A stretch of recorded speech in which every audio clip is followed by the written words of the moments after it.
Good evening बच्चों सभी को आज की मैथ्स की कक्षा में स्वागत है। तो आज की कक्षा में जो है ना बच्चों, हम लोग हमारा चौथा चैप्टर स्टार्ट करेंगे जिसका टाइटल है data handling and presentation. Data handling and presentation.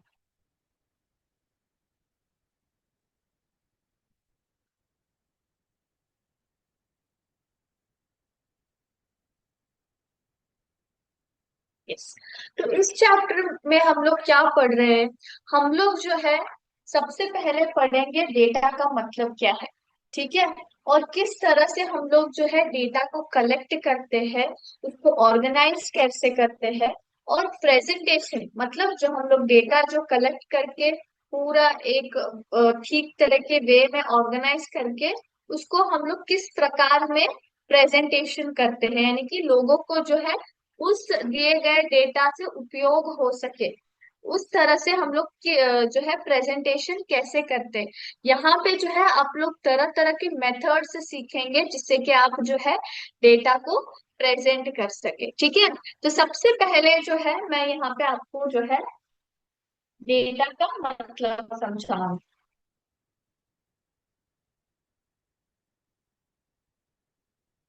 तो डेटा का मतलब क्या है बच्चों? सबसे पहले मैं यहाँ पे जो है आपको एक एग्जाम्पल दूंगी। समझ लीजिए कि आपके क्लास में जो है बहुत सारे बच्चे रहते हैं ना, लड़का लड़कियां दोनों रहते हैं। तो आपको जो है जानकारी चाहिए, किस जानकारी चाहिए कि सबके जो है फेवरेट गेम्स कौन से है। फेवरेट गेम्स जो है कौन कौन से है। तो आप क्या करेंगे, आप जो है हर एक बच्चे से मतलब आपके जो क्लासमेट्स रहते हैं ना, तो यहाँ पे समझ लीजिए for example A and B, A और बी दोनों जो है आपके क्लासमेट्स हैं। ओके, उनको जो है जानकारी चाहिए, किसकी जानकारी चाहिए कि सबसे फेवरेट गेम्स, सभी गेम्स में जो है सबसे ज्यादा फेवरेट गेम कौन सा है, वो जो है उनको अभी जानकारी चाहिए। किस प्रकार से वो जो है कलेक्ट करेंगे? वो सबसे पहले आएंगे और क्या करेंगे, आपसे हर एक लड़का और लड़की दोनों से जो है हर एक इंसान से, हर एक बच्चे से जो है आपका फेवरेट गेम पूछते जाएंगे। कोई कह सकता है क्रिकेट, कोई कह सकता है बास्केटबॉल, कोई कह सकता है हॉकी, है ना। तो इससे क्या करेंगे, वो सभी का इंफॉर्मेशन लेंगे, है कि नहीं। तो यहाँ पे जो उन्होंने इंफॉर्मेशन लिया है आप लोगों से, वो क्या है बच्चों? वो जो है कलेक्शन ऑफ फैक्ट है, या फिर कलेक्शन ऑफ जो है इंफॉर्मेशन है कि नहीं। यहाँ पे क्या हो रहा है, कलेक्शन ऑफ फैक्ट्स, है ना। कलेक्शन ऑफ फैक्ट्स या फिर इंफॉर्मेशन हो रहा है। किसके इंफॉर्मेशन उन्होंने कलेक्ट किया? कलेक्ट मतलब क्या, सभी को एक साथ लेके आना, है ना, जोड़ना। तो यहाँ पे फैक्ट्स या फिर इंफॉर्मेशन किसके बारे में है? फेवरेट गेम्स के बारे में है कि नहीं। तो कोई भी इंफॉर्मेशन जो कि कलेक्शन ऑफ फैक्ट्स हो, या फिर नंबर्स हो, या फिर मेजर्स हो, या फिर ऑब्जर्वेशंस हो, या फिर किसी प्रकार का डिस्क्रिप्शन हो, है ना, और वो इंफॉर्मेशन देता हो, उसको हम लोग क्या बोलते हैं? डेटा बोलते हैं। क्या बोलते हैं बच्चों हम लोग? उसे हम लोग डेटा बोलते हैं। ठीक है। तो यहाँ पे जो मैंने आपको उदाहरण दिया है, यहाँ पे आपको जो है इंफॉर्मेशन किसके बारे में मिल रहा है? ये कलेक्शन ऑफ फैक्ट्स किसके बारे में है? फेवरेट गेम्स के बारे में। तो ये इंफॉर्मेशन किस चीज के बारे में दे रहा है? फेवरेट गेम्स के बारे में दे रहा है। तो इसलिए हम लोग उसको क्या बोलते हैं? डेटा बोलते हैं। क्या बोलते हैं? डेटा बोलते हैं। तो डेटा का मतलब क्या है बच्चों? डेटा का मतलब है कि एनी कलेक्शन, किसी प्रकार का भी कलेक्शन हो सकता है। कलेक्शन मतलब किसी प्रकार का मतलब क्या, उस कलेक्शन में क्या क्या हो सकते हैं? कलेक्शन ऑफ फैक्ट्स होने चाहिए, है ना। फैक्ट्स मतलब क्या? सच्चाई के बारे में बताना, या फिर कोई नंबर्स का कलेक्शन है। उसके बाद मेजर्स, या फिर ऑब्जर्वेशंस। ऑब्जर्वेशंस मतलब क्या? आप जो भी चीजों को देख कर परख कर उसके बाद जो है आप बोलते हैं कुछ भी स्टेटमेंट बोलते हैं तो हम लोग क्या बोलते हैं उसको, ऑब्जर्वेशन के द्वारा जो है हमें दिया गया हुआ स्टेटमेंट है बोलते हैं, है कि नहीं। अगर फॉर एग्जाम्पल आपका जो फ्रेंड है अगर ज्यादा आपसे बात नहीं कर रहा है, एक दिन समझ लीजिए कि एक दिन वो जो है ज्यादा बात नहीं कर रहा है, तो आप बहुत देर तक उसको देखते रहते हो और फिर पूछते हो कि कुछ हुआ है क्या नहीं, है कि नहीं। तो आप यहाँ पे क्या कर रहे हो, आप ऑब्जर्व कर रहे हो, है ना, आप ऑब्जर्वेशन से बता रहे हैं कि कुछ हुआ है कि नहीं। तो यहाँ पे भी क्या है, डेटा मतलब क्या, कलेक्शन ऑफ ऑब्जर्वेशंस, मतलब आप ऑब्जर्व कर करके आप लोग क्या करते हो, यहाँ पे इंफॉर्मेशन इकट्ठा करते हो, ठीक है। ऑब्जर्वेशन और अदर डिस्क्रिप्शन ऑफ थिंग्स, या फिर किसी चीज के बारे में कोई भी एक तरह का डिस्क्रिप्शन हो, डिस्क्रिप्शन ऑफ थिंग्स, इन सभी चीजों का जो है एक ही जो है गोल होता है, उनका जो है एक ही एम होता है, क्या होता है, कलेक्शन ऑफ फैक्ट्स हो या फिर कलेक्शन ऑफ नंबर्स हो, कलेक्शन ऑफ मेजर्स हो या फिर ऑब्जर्वेशन हो या फिर डिस्क्रिप्शन हो, वो आपको क्या देना चाहते हैं, वो आपको इंफॉर्मेशन देना चाहते हैं, दैट कन्वे इंफॉर्मेशन का जो है क्या एम होता है, उनका एम जो है एक ही होता है, आपको इंफॉर्मेशन देना। किसके बारे में इंफॉर्मेशन देना, अबाउट थिंग्स, है ना, अबाउट दोज थिंग्स, किस चीज के लिए आप जो है इंफॉर्मेशन कलेक्ट कर रहे हो ना, उसके बारे में जो है आपको वो क्या देते हैं, इंफॉर्मेशन देते हैं, है कि नहीं। अबाउट थिंग्स मतलब क्या, किसी एक वस्तु के लिए या फिर एक जानकारी प्राप्त करने के लिए आप ये सब फैक्ट्स नंबर सब कुछ जो है इकट्ठा करते रहते हैं। तो वो क्या करता है, उस चीज के बारे में आपको इंफॉर्मेशन देता है, उसी को हम लोग क्या बोलते हैं, डेटा बोलते हैं। क्या बोलते हैं बच्चों, डेटा बोलते हैं। आई होप सभी को डेटा का मतलब सब अच्छे से समझ आ गया। तो मीनिंग ऑफ डेटा मतलब, डेटा का मतलब क्या है, collection of facts, numbers, measures, observations, or other description of things that convey information about those things is called data. ठीक है, yes.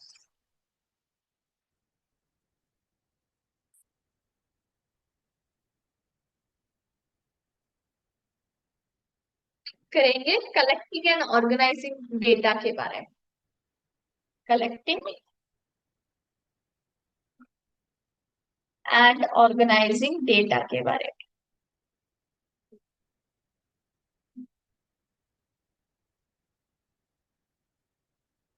ठीक है, तो सबसे पहले जो है मैंने यहाँ पे एक एग्जाम्पल लिया था, कहाँ पे, जहाँ पे मैंने आपको बोला था कि ए और बी जो है आपके दोनों क्लासमेट्स है और वो आपसे जो है आके पूछते हैं कि आपका गेम कौन सा फेवरेट है।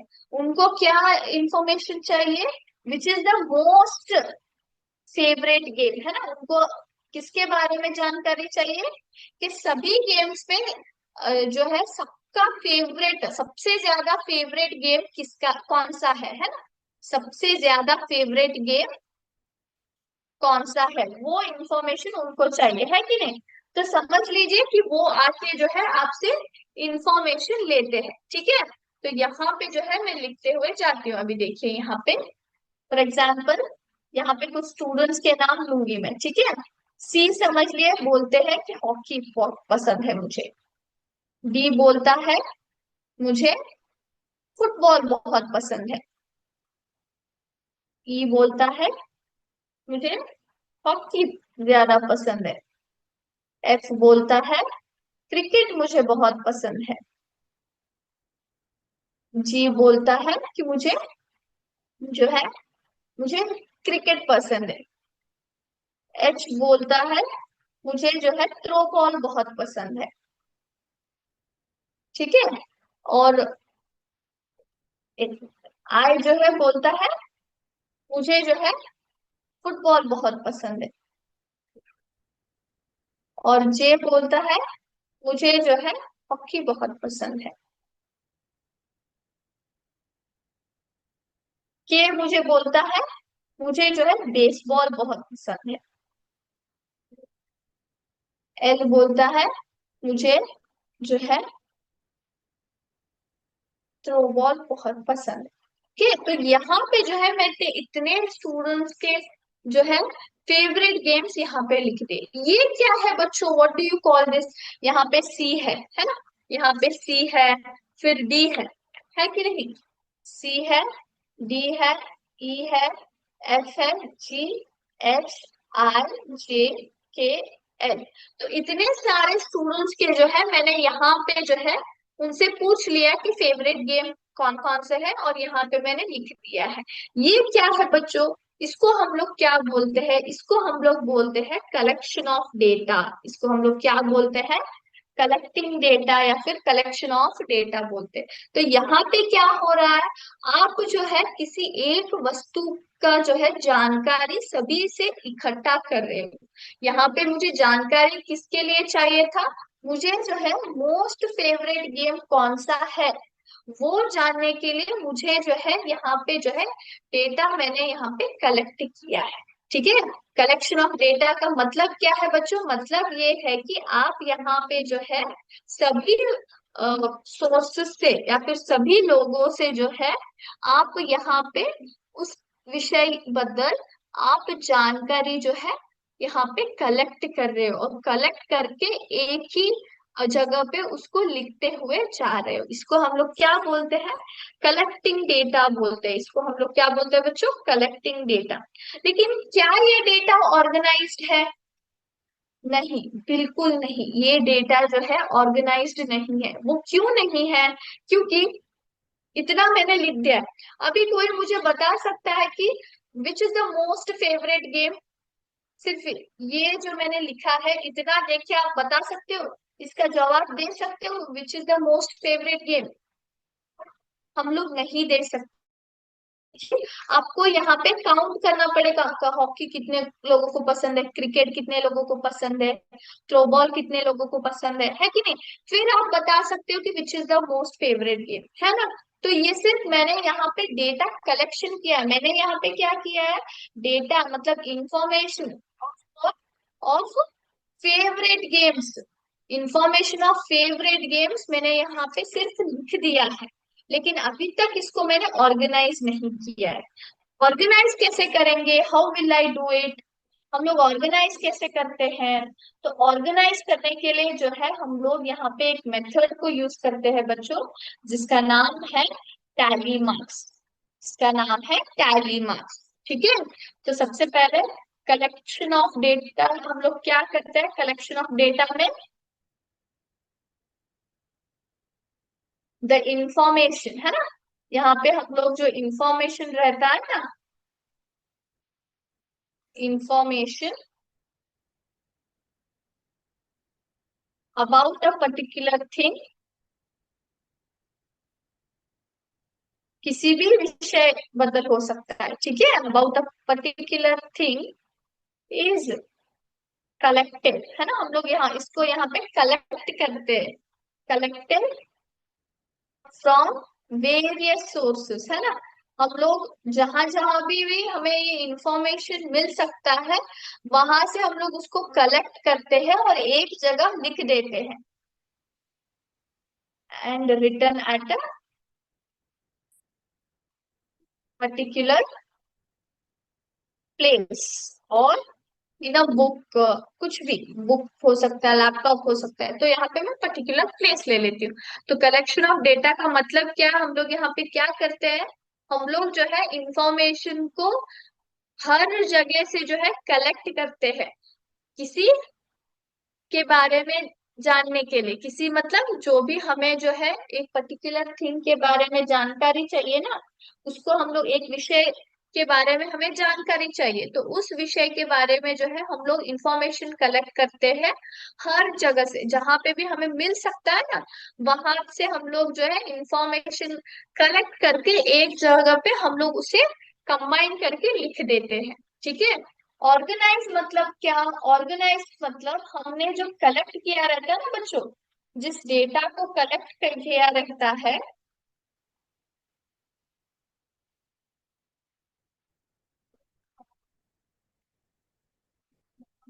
ऑर्गेनाइजिंग डेटा का मतलब क्या है? It is the way of arranging data systematically.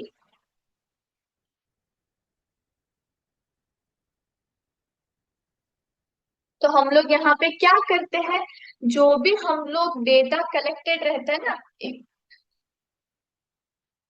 Of arranging collected data, जो हम लोग डेटा कलेक्ट करते हैं ना, उसको जो है सिस्टमेटिकली हम लोग उसको एक ही जगह पे अरेंज करते हैं। तो उसको हम लोग क्या बोलते हैं, उसको हम लोग जो है हम लोग ऑर्गेनाइजिंग डेटा बोलते हैं। हमने यहाँ पे क्या करते हैं, जो भी डेटा कलेक्टेड रहता है ना, उसको ठीक तरीके से ऑर्गेनाइज वे में, सिस्टमेटिक वे में हम लोग उसको अरेंज करते हैं। उसको हम लोग क्या बोलते हैं, उसको हम लोग ऑर्गेनाइजिंग डेटा बोलते हैं। ठीक है, तो यहाँ पे मैंने हॉकी और फुटबॉल का एग्जाम्पल लिया था, है कि नहीं। तो वहां पे हमें जो है, हमने सिर्फ कलेक्शन ऑफ डेटा किया था, लेकिन अभी तक जो है हमने ऑर्गेनाइज नहीं किया था, है कि नहीं। तो हम लोग कैसे ऑर्गेनाइज कर सकते हैं, हाउ विल आई ऑर्गेनाइज। तो यहाँ पे जो है वही सेम एग्जाम्पल लेके मैं आपको यहाँ पे दिखाती हूँ कि ऑर्गेनाइज कैसे किया जाता है। तो यहाँ पे जो है स्टूडेंट्स के नाम लिखती हूँ, ठीक है। और यहाँ पे टैली मार्क्स, ठीक है। स्टूडेंट्स मतलब स्टूडेंट्स नहीं, हम लोग जो है गेम्स के नाम लेंगे यहाँ पे, क्योंकि हमें जो है गेम्स के बदल इंफॉर्मेशन चाहिए ना। तो सबसे पहला आता है हॉकी, मैंने लिया था, है ना। फिर फुटबॉल लिया था, फिर जो है थ्रोबॉल लिया था, फिर बेसबॉल लिया था, फिर क्रिकेट लिया था, है कि नहीं। इस तो इतने जो है 5 गेम्स मैंने लिए थे, राइट। तो 5 गेम्स है, तो हम लोग जो है हम लोग अपने स्टूडेंट्स के जो है नाम के हिसाब से डालते हुए जाएंगे। तो सी का फेवरेट कौन सा था, समझ लीजिए हॉकी है। तो मैंने यहाँ पे एक हॉकी में जो है एक स्टूडेंट का लाइन डाल दिया, हॉकी था उसका। फिर डी को क्या पसंद है, डी को जो है फुटबॉल पसंद है, मैंने फुटबॉल में एक लगा लिया। ओके। फिर ई को क्या पसंद है, ई को जो है फिर से हॉकी पसंद है, तो मैं यहाँ पे मैं हॉकी के लिए दूसरा लाइन मार दूंगी। यफ को कौन सा पसंद है, थ्रो बॉल पसंद है, तो यफ में मैंने थ्रो बॉल डाल दिए। एफ का जो है थ्रो बॉल यहाँ पे डाल दिया। जी को क्या पसंद है, जी को जो है क्रिकेट पसंद है, तो क्रिकेट में मैंने डाल दिया। एच को कौन सा पसंद है, बेसबॉल पसंद है, तो बेसबॉल में डाल दिया। आई को कौन सा पसंद है, फुटबॉल पसंद है। जे को कौन सा पसंद है, हॉकी पसंद है। फिर के को कौन सा पसंद है, बेसबॉल पसंद है। एल को कौन सा है, एल को है फुटबॉल। एम को कौन सा है, क्रिकेट। एन को कौन सा है, थ्रो बॉल, है ना। ओ को कौन सा पसंद है, हॉकी। पी को कौन सा पसंद है, थ्रो बॉल। फिर क्यू को कौन सा पसंद होगा, क्रिकेट। ओके। फिर आर को कौन सा पसंद है, हॉकी। तो यहाँ पे जब भी आप 4 नंबर के बाद पांचवा आता है, ओके। आर को कौन सा पसंद है, 1 2 3 4 हो गए हैं यहाँ पे। तो फिफ्थ जो है, फिफ्थ हम लोग यहाँ पे ऐसे नहीं डालते हैं। हम लोग क्या करते हैं, अगर 5 बन गया तो ऐसे फिफ्थ जो है हम लोग ऐसे क्रॉस मार्क डालते हैं, क्या करते हैं, क्रॉस मार्क डालते हैं। तो आर को क्या पसंद है, हॉकी पसंद है। कि एस को कौन सा पसंद है, फुटबॉल पसंद है।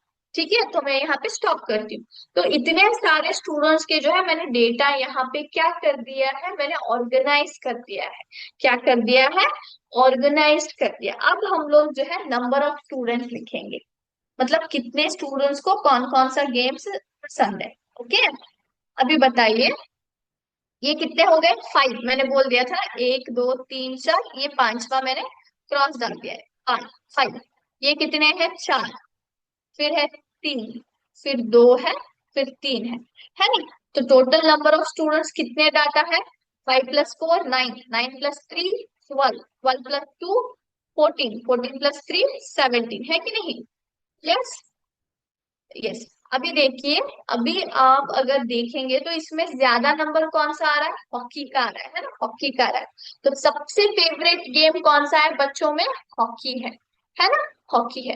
तो आपको ये टेबल देख के क्या लग रहा है बच्चों, आप जो है आसानी से बता सकते हैं कि इसमें से फेवरेट गेम कौन सा है, which is the most favourite game of the students. आप आसानी से बोल सकते हैं कि हॉकी है। कारण क्या है, कारण ये है कि आपने जो है यहाँ पे दिखा दिया है कि हमने जो है यहाँ पे इंफॉर्मेशन जो है ऑर्गेनाइज करके हमने लिख दिया है।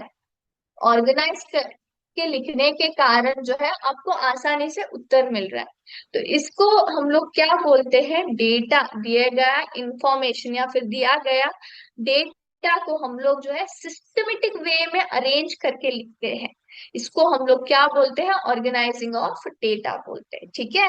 और ये नंबर ऑफ स्टूडेंट्स जो मैंने लिखा है यहाँ पे, इसको हम लोग क्या बोलते हैं, फ्रीक्वेंसीज बोलते हैं। इसका नाम क्या है, फ्रीक्वेंसीज। ओके, फ्रीक्वेंसी, फ्रीक्वेंसीज जो है इसका प्लूरल फॉर्म हो गया, इसको हम लोग क्या बोलते हैं, फ्रीक्वेंसी बोलते हैं। फ्रीक्वेंसी हमें किसके बारे में बता रहा है, total number of times which a particular thing is repeated, एक पर्टिकुलर विषय कितने बार रिपीट हुआ है उसके बारे में जो है फ्रीक्वेंसी हमें बताती है, ठीक है। तो आज जो है हम मैं यहीं पे स्टॉप करूंगी और हम लोग फटाफट जो है हमारे प्रीवियस चैप्टर का जो है एमसीक्यू सेशन अभी पूरा कर लेंगे, ठीक है। यस, सभी को मेरा स्क्रीन दिखाई दे रहा है, ऑलराइट। तो अभी मुझे बताइए फर्स्ट क्वेश्चन का answer. When two angles are compared by placing them one over the other, it is called as a dash. एक एंगल को उसके ऊपर दूसरा एंगल रख के अगर हम लोग जो है कंपैरिजन कर रहे हैं तो उसका मेथड का नाम क्या है। Option A superimposition, option B comparability, option C measurement.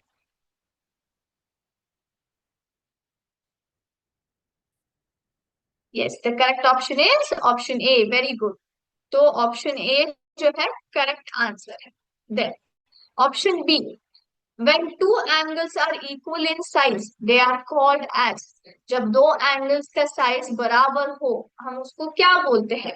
Option A right angles, option B equal angles, option C straight angles.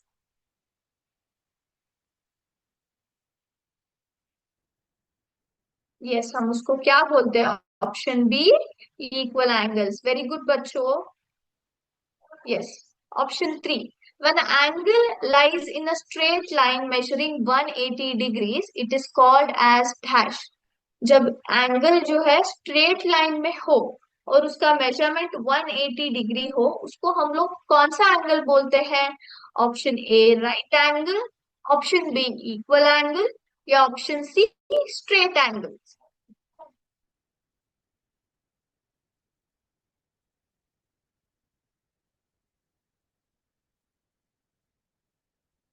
Yes, okay, तो जवाब मुझे मिल रहे हैं। सभी बच्चों को ट्राई करना है, ठीक है। ये एमसीक्यू टेस्ट आपके लिए लिया जाता है बच्चों, तो जैसे कि आपको जो है कॉन्सेप्ट रिवाइज हो और आप जो है उसको हमेशा याद रखें, ठीक है। यस, करेक्ट आंसर कौन सा है, option C. Yes, very good. ये ऑप्शन, ओके, ऑप्शन है। क्वेश्चन नंबर 4 के लिए जाएंगे। Two lines that meet at right angles are called dash. दो लाइनें जो राइट एंगल पर मिलती है उसको हम लोग क्या बोलते हैं। Option A perpendicular lines, option B right angles, या ऑप्शन सी ऑब्ट्यूज एंगल्स, उसको हम लोग क्या बोलते हैं। जब दो लाइनें जो है राइट एंगल पे मिलती है हम लोग उसको कौन सा लाइन बोलते हैं।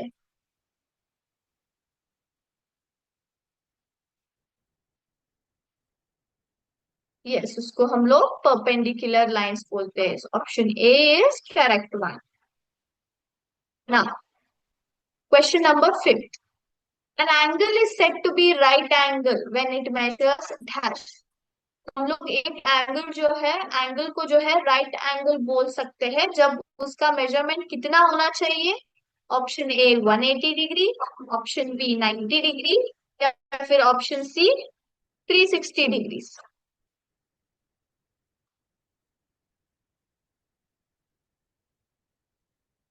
Yes, the correct answer is option B 90 degrees. Yes. Question number 6। An angle is said to be an acute angle when it measures dash।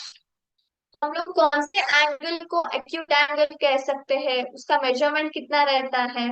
Option A greater than 90 degrees, option B equal to 90 degrees, या option C less than 90 degrees. इसमें कौन सा correct option है बच्चों? Acute angle का measurement क्या होता है, हमने डिस्कस किया था ना। कौन सा एंगल एक्यूट एंगल कहलाता है, उसका मेजरमेंट कितना होता है? ग्रेटर देन 90, इक्वल टू 90, या फिर लेस देन 90?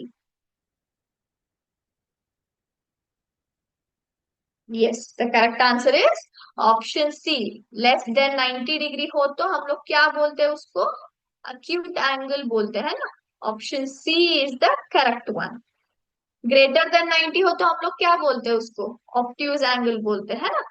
अप टू 180 जो है हम लोग उसको ऑब्ट्यूज बोलते हैं। इक्वल टू 90 डिग्री हो तो राइट एंगल्स है ना। Next, an angle having the measurement of more than 90 degrees but less than 180 degrees is called as dash। एक एंगल का मेजरमेंट 90 डिग्री से ज्यादा है बट 180 डिग्री से कम है, उसको हम लोग कौन सा एंगल बोलते हैं? Option A straight angle, option B obtuse angle, option C reflex angle.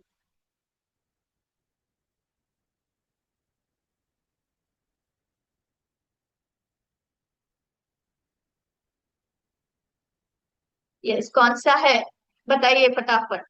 Yes, the correct answer is option B है ना। ऑप्शन बी ऑब्ट्यूज एंगल, क्योंकि स्ट्रेट एंगल का मेजरमेंट कितना होता है? एग्जैक्ट 180 डिग्री रहता है कि नहीं? अभी हमने जो है देखा था, वो क्वेश्चन भी आया था है ना। ऑब्ट्यूज एंगल जो है 90 डिग्री से ज्यादा होता है लेकिन 180 डिग्री से कम होता है उस एंगल का मेजरमेंट। और रिफ्लेक्स एंगल जो है मैं जो आपको आगे बताऊंगी, क्योंकि उसके ऊपर जो है उसके ऊपर भी क्वेश्चन है इसलिए। The angles are measured using a device called as। Angles को हम लोग कौन से डिवाइस से मेजर करते हैं? Option A protractor, option B divider, या ऑप्शन सी कंपास। किससे हम लोग जो है एंगल्स को मेजर करते हैं? उस डिवाइस का नाम क्या है?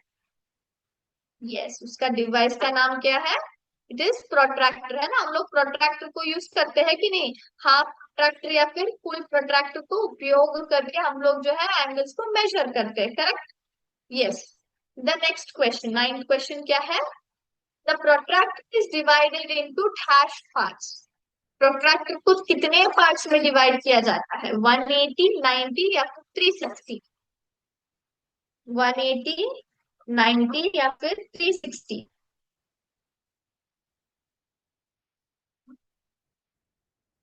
फटाफट बताइए, प्रोट्रैक्टर में कितने पार्ट्स है? हमने जो है प्रोट्रैक्टर के बारे में इन डिटेल पढ़ा है कि नहीं? तो प्रोट्रैक्टर में कितने पार्ट्स होते हैं? यस, उसके 360 पार्ट्स होते हैं कि नहीं? 360 को हम लोग फुल प्रोट्रैक्टर के नाम से भी जानते हैं है ना। सो 360 इक्वल पार्ट्स में डिवाइड किया जाता है। Every part of a protractor measures dash degrees. हर एक पार्ट जो रहता है प्रोट्रैक्टर में वो कितने डिग्री का रहता है? 180 डिग्री, 90 डिग्री, या फिर 1 डिग्री? 360 पार्ट्स में हम लोग प्रोट्रैक्टर को डिवाइड करते हैं कि नहीं? तो हर एक पार्ट जो है कितने डिग्री का मेजरमेंट दिखाता है? यस, 1 डिग्री है ना। 1 डिग्री का मेजरमेंट होता है ना। हाफ प्रोट्रैक्टर में जो है 180 पार्ट्स होते हैं, फुल प्रोट्रैक्टर में जो है 360 पार्ट्स होते हैं, है कि नहीं? तो हमने जो है रिफ्लेक्स एंगल में ये जो है मैं अभी बताऊंगी आपको। रिफ्लेक्स एंगल क्या होता है बच्चों? रिफ्लेक्स एंगल का मेजरमेंट कितना होता है? मोर देन 180 डिग्री होता है, अप टू 360 डिग्री तक, है कि नहीं? तो जो है एक्यूट एंगल स्टार्ट होता है 0 to 89 डिग्री, है ना। 90 डिग्री से कम होता है वो। एग्जैक्ट 90 डिग्री कौन सा एंगल रहता है? राइट एंगल रहता है ना। फिर 90 डिग्री से ज्यादा बट 180 डिग्री से कम वो कौन सा रहता है? स्ट्रेट एंगल रहता है, सॉरी ऑब्ट्यूज एंगल रहता है। स्ट्रेट एंगल का मेजरमेंट कितना रहता है, एग्जैक्ट 180 डिग्री रहता है। फिर रिफ्लेक्स एंगल क्या रहता है, वो जो है रिफ्लेक्स एंगल 180 डिग्री से ज्यादा अप टू 360 डिग्री तक आ जाता है। ठीक है, इज इट क्लियर? ओके, तो आज का क्लास हम लोग जो है यहीं पे स्टॉप करेंगे, ठीक है। और नेक्स्ट क्लास में जो है डाटा हैंडलिंग और प्रेजेंटेशन के ऊपर जो है मैं कंटिन्यू करूंगी। थैंक यू बच्चों, जय हिंद, जय विद्या शक्ति।